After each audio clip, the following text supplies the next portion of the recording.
ಕರೆದರೆ ಬರುವ ವರವನ್ನ ಕೊಡುವ ಗಿರಿಧರ ದಾಸನೆಂಬ ನರಹರಿ ಭಕ್ತನ ಮನದಲ್ಲಿ ಇರುವ ಶ್ರೀ ಜಯ ರಾಘವೇಂದ್ರ.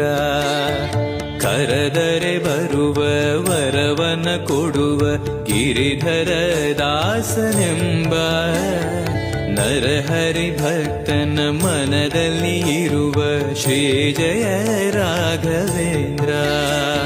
ಮೊರೆಯಿಡಲು ನಮ್ಮ ಬಗೆ ಇರುವ ತಾಯಿ ತಂದೆ ನಾನೆಂಬ ಮಹನೀಯನು ನಮ್ಮ ದೊರೆ ಇವನು ನರಸಿಂಹ ಸಖನು.